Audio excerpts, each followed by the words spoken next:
Hi, I'm Faye and I'm your secret ballet coach. Today's lesson is about the common mistake of elbows dropped. You might often hear your teacher say, elbows up, or lift your elbows, or don't drop your elbows. They're probably all talking about the same thing, which is this shape here, like this. So when your elbow drops, you're gonna break the line from your wrist to your elbow to your shoulder. So your Olliser cone no longer is one smooth line, it becomes three kind of weird angles. There are a few reasons why you might be hearing this correction. Today we're gonna go over some of the causes, and that way maybe you can check with yourself and see if one of them helps you fix it. When your arm is in second, you might be dropping in your posture back and then letting your hips slide forward, creating like a ducktail effect. Now what happens when you do that is the position of your shoulder blades then has to adjust to keep your head in the center, because otherwise your head would be too far forward. When this happens, the angle of your shoulder blade drops. So instead of laying flat against your rib cage, they start to point down and sort of back away from you. Like they open up like this. Your shoulder blades open up like this. Okay?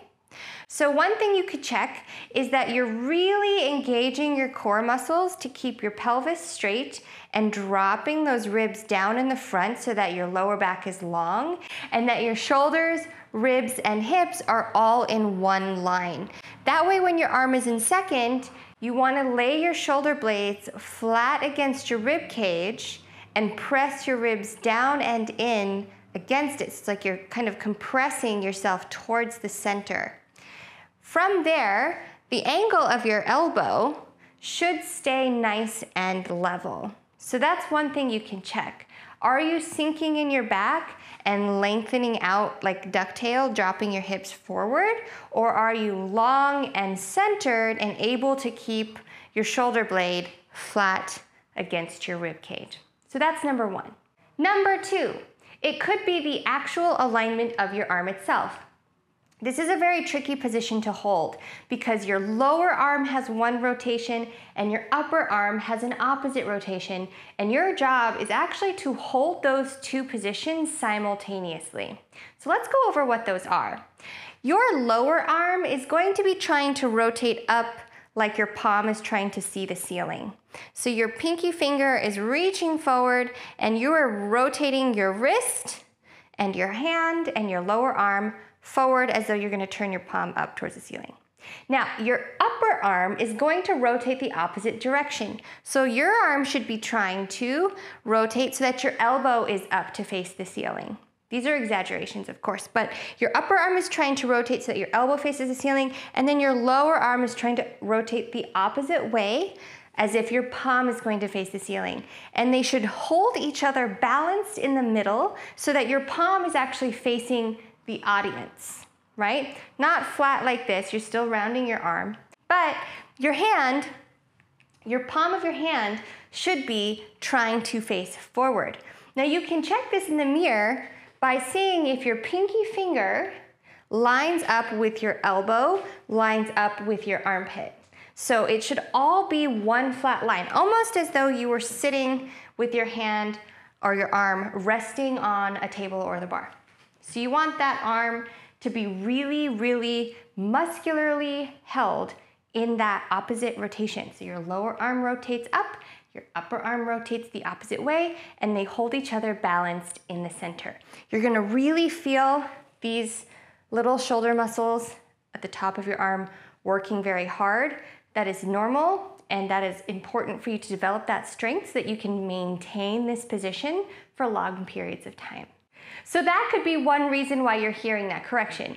You just might have too much lower arm rotation or vice versa, and you're not maintaining the balance between your lower arm and your upper arm holding each other in place. So you can check that and see if you're doing that correctly in the mirror.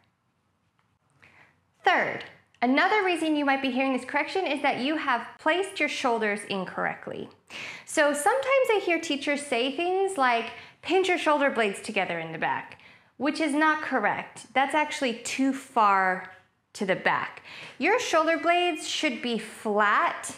Let's see if I can show this. They should be flat against your rib cage, but they should not be smashed together because that's gonna pull your shoulders up and cause a lot of tension in your head and neck.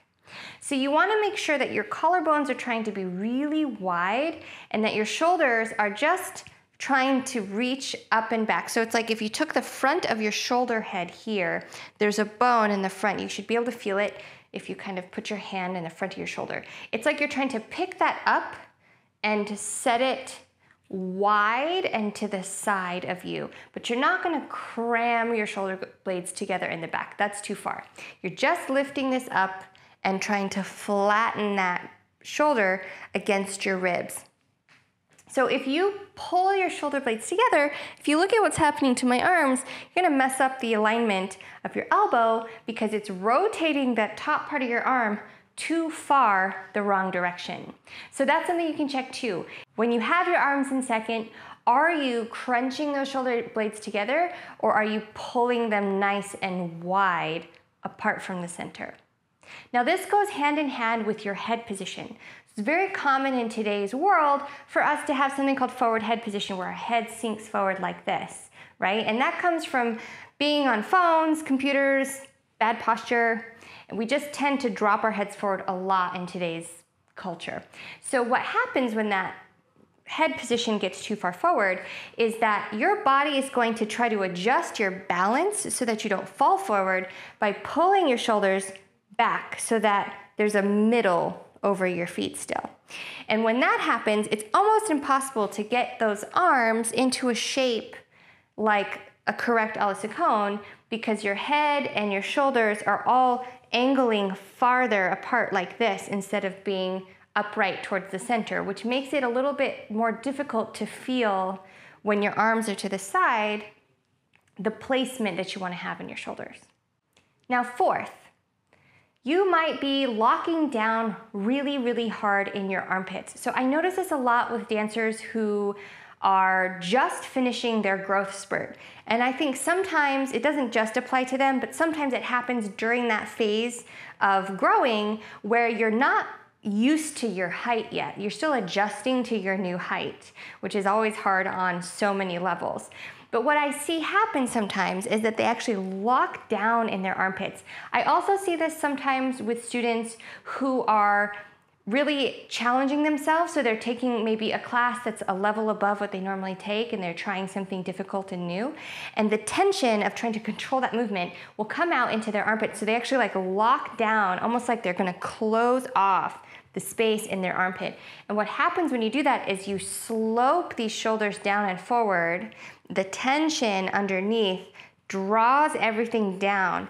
And so it becomes very hard to have the correct shape in your arm because you're closing off this space and you're pushing all this tension sort of inward and downward through your shoulder blades into your rib cage and like locking down those armpits.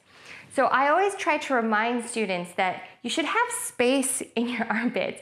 Like if you had like a small cactus, you should be able to stick it right there under your armpit and not stab yourself with the spines. It should be something that's very broad. So you can check with yourself if you have tension by placing your thumbs, just like make 2 thumbs up, and place them sort of right where like the top of your bra might go on the side, and you can press and see if that muscle's really tight. For most of us it is, because it can be very subconscious that we're locking down. So if you can feel that, try to tell yourself to let that go. So when you have your arm in second, you're really trying to create a lot of space in your shoulders. So you're trying to pull your collarbones wide, not down and in. And you're not crunching your shoulder blades back, and you're not locking those armpits closed. You're actually trying to imagine that there's a lot of support and lift in that space to help place your arm in the right position. As soon as you lock that down, that elbow is going to drop. So you want to keep that nice and open right in here. I hope you liked today's lesson and it helped you understand how to hold your arms correctly. As always, don't forget to like and subscribe, and if you have any questions or comments, leave them below, and you can always email me at secretballetcoach@gmail.com. Until next time, keep it on the QT.